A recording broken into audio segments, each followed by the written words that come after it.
सड़कों पे बुलडोजर चलाने वाली मोदी सरकार मुर्दाबाद मुर्दाबाद मुर्दाबाद।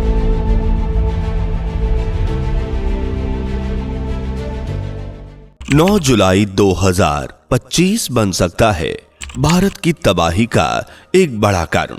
क्या हुआ है 9 जुलाई को जिसका नकारात्मक प्रभाव भारत के साथ साथ पूरी दुनिया को भुगतना पड़ सकता है?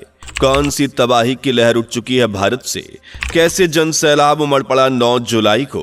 क्या है भारत बंद और क्यों इकट्ठा हुए 25 श्रमिक सरकार के खिलाफ? आइए जानने की कोशिश करते हैं, लेकिन वीडियो में आगे बढ़ने से पहले वीडियो को लाइक और चैनल को सब्सक्राइब कर लीजिए ताकि आपको हमारे वीडियोस समय पर मिलती रहे।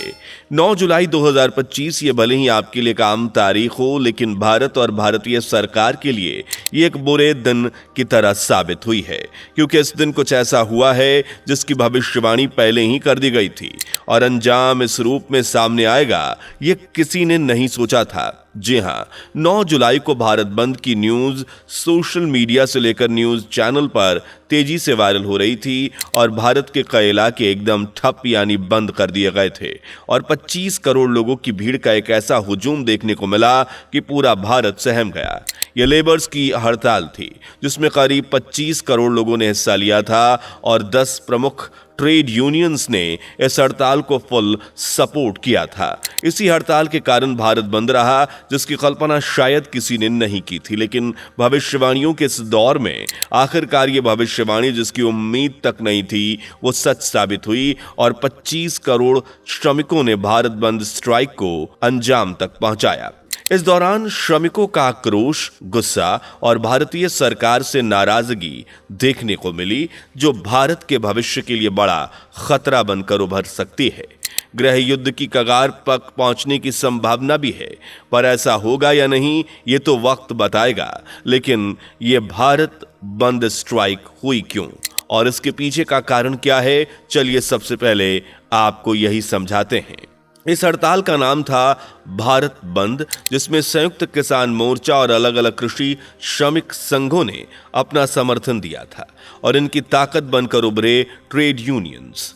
उन्होंने ही इस स्ट्राइक को बुलाया था। 10 प्रमुख ट्रेड यूनियंस के गठबंधन ने इस हड़ताल का आयोजन किया, जिनमें INTUC, AITUC, CITU, HMS, AIUTUC, AICCTU, सेवा, LPF, UTUC और TUCC शामिल रही।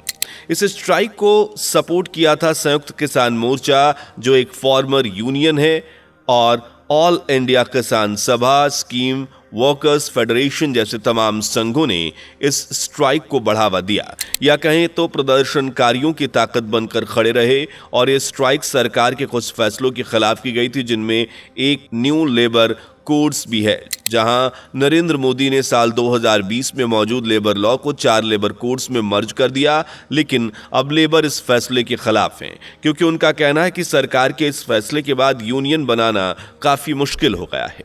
एक तरह से उनके हक छीनने की कोशिश की गई है। प्रोटेस्टर्स का कहना है कि सरकार सिर्फ कॉरपोरेट के हक में ही काम कर रही है, जबकि आम आदमी की नौकरियां, सैलरी और फैसिलिटीज कम होती जा रही हैं। साथ ही सरकार श्रम कानूनों को कमजोर बनाकर यूनियन की ताकत को भी उनसे छीनने का मंसूबा बना रही है। इसके अलावा सरकार की नीतियां भी किसानों और कर्मचारियों के खिलाफ है। यूनियन ने कहा कि पिछले श्रम मंत्री को 17 सूत्रीय मांगों का ज्ञापन सौंपा गया था, लेकिन उस पर कोई भी ध्यान नहीं दिया गया, जिनमें श्रमिकों ने अपनी कुछ खास मांगे लिखी थी जो वो सरकार से पूरी कराना चाहते थे, पर सरकार ने ना तो उनकी मांगे पूरी की और ना ही उनकी परेशानी को समझा। इन मांगों की बात करें तो उसमें श्रमिकों ने ये कहा था कि मनरेगा की मजदूरी और दिनों की संख्या बढ़ाई जानी चाहिए ताकि लोगों को रोजगार के अवसर मिल सके। फिलहाल मनरेगा स्कीम के तहत ग्रामीण परिवारों को 100 दिनों का रोजगार दिया जाता है, लेकिन श्रमिक वर्ग चाहता है कि इन 100 दिनों की संख्या बढ़नी चाहिए ताकि उन्हें ज्यादा से ज्यादा काम मिल सके और उनकी आर्थिक स्थिति बेहतर हो सके। इसके अलावा दूसरी मांग थी युवाओं को नौकरी मिले और जो रिटायर्ड लोग हैं उनकी दोबारा भर्ती बंद कर दी जाए ताकि रोजगार का अवसर दूसरे लोगों को मिल सके। तीसरी मांग के अनुसार शहरी बेरोजगार के लिए भी मनरेगा जैसी योजना लागू की जानी चाहिए, क्योंकि अभी सिर्फ मनरेगा स्कीम ग्रामीण क्षेत्रों तक ही सीमित है, लेकिन रोजगार ग्रामीणों के साथ साथ शहरी लोगों को भी चाहिए, इसलिए मनरेगा को शहरी क्षेत्रों में भी लाने की मांग की गई थी। चौथी मांग थी 4 श्रम संहिताओं को खत्म करना, क्योंकि कर्मचारियों से उनके अधिकार ये छीनती हैं। शिक्षा, स्वास्थ्य और राशन जैसी बुनियादी जरूरतों पर खर्च बढ़ाया जाना चाहिए। निजीकरण, ठेके पर आधारित जो नौकरियों और आउटसोर्सिंग है उन पर रोक लगाई जाए। सरकार ने पिछले 10 साल से सालाना श्रम सम्मेलन आयोजित नहीं किया है, वो होना चाहिए। ऐसी तमाम मांगों की एक लंबी फहरिस्त लेबर वर्ग ने तैयार की थी, पर सरकार ने इनमें से किसी भी मांग को पूरा नहीं किया, बल्कि इन पर तो ध्यान ही नहीं दिया गया। इसलिए अब फिर से 9 जुलाई को लेबर वर्ग ने 10 यूनियंस ट्रेड के साथ मिलकर भारत बंद स्ट्राइक को अंजाम दिया और बैंकिंग सेवाओं से लेकर पोस्ट ऑफिस जैसी तमाम जगहों को बंद किया गया था। और इस तरह भारत बंद का सबसे नकारात्मक असर बिहार पर देखने को मिला। बिहार के अलावा उत्तर प्रदेश, मध्य प्रदेश, राजस्थान, छत्तीसगढ़, झारखंड जैसे राज्यों में भी बंद का असर देखा जा रहा है। इस दौरान प्राइवेट सेक्टर की ज्यादातर कंपनियों को खुले रहने की अनुमति दी गई थी और स्कूल, कॉलेज और हॉस्पिटल मेडिकल इमरजेंसी सर्विसेज चालू रही। 25 करोड़ लोगों की इस हड़ताल ने आज पूरे भारत को हैरान कर दिया है और यह जाहिर किया है कि भारत में भी अशांति का माहौल पनप रहा है। धार्मिक दंगों से लेकर भारत के लिए किए गए फैसलों के खिलाफ जनता का गुस्सा आग पकड़ता नजर आ रहा है और भारत के साथ साथ दुनिया में कोई ना कोई देश किसी ना किसी तरह के दंगों और हिंसा में उलझा हुआ है। और भविष्य मलिका में जो लिखा था वो धीरे धीरे सच का रूप लेता जा रहा है। भविष्य मलिका, जिसे भविष्य की किताब के रूप में जाना जाता है, उसमें भारत को लेकर दुनिया में होने वाली सभी आवश्यक घटनाओं का जिक्र किया गया है और विश्व युद्ध को लेकर बड़ी चेतावनी दी गई है। भविष्य मलिका में लिखा है कि 2022 से लेकर 2030 के बीच भयानक प्राकृतिक आपदाएं आएंगी, गृह युद्ध जैसे बनने लगेंगे हालात, कई देश एक दूसरे से कटकर दुश्मन बन जाएंगे और एक दूसरे को खत्म करने की कोशिश करेंगे और इन युद्धों के चलते दुनिया तीसरे महायुद्ध के मुहाने पर खड़ी होगी। इस विश्व युद्ध में भयंकर तबाही देखने को मिलेगी, जिसमें लोग कीड़े मकोड़ों की तरह मारे जाएंगे और पूरी दुनिया की आबादी सिर्फ 64 करोड़ ही रह जाएगी। आज के मौजूदा समय में नजर घुमाए तो हालात कुछ इसी तरह को देखने को मिल रहे हैं।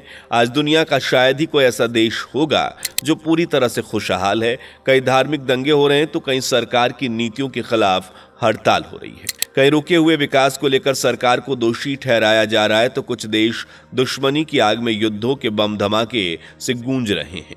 यानी आज लगभग हर देश युद्ध के मुहाने पर खड़ा हुआ है और यही युद्धपूर्ण माहौल भविष्य में तृतीय विश्व युद्ध की भी वजह बन सकता है, जिसमें लोग कीट पतंगों की तरह मारे जाएंगे, क्योंकि ये युद्ध बम, मिसाइलों और सबसे खतरनाक परमाणु हथियारों से लड़ा जाएगा, जिसमें तबाही की ऐसी दास्तान लिखी जाएगी कि आने वाली पीढ़ियां भी सदियों तक इसे याद रखेगी। भविष्य मलिका में तीसरे विश्व युद्ध की भविष्यवाणियों के साथ साथ कुछ अजीब घटनाओं का भी जिक्र किया गया है, जिनमें 1-2 सूर्य निकलने की भी घटना शामिल है। जी हां, भविष्य मलिका में लिखा है कि एक समय ऐसा आएगा जब लोगों को आसमान में 2 सूरज दिखाई देंगे। भविष्य मलिका की इस भविष्यवाणी को गहराई से समझे तो हो सकता है कि भविष्य में आसमान में सूर्य की तरह कोई पिंड या उल्का पिंड दिखाई दे सकता है।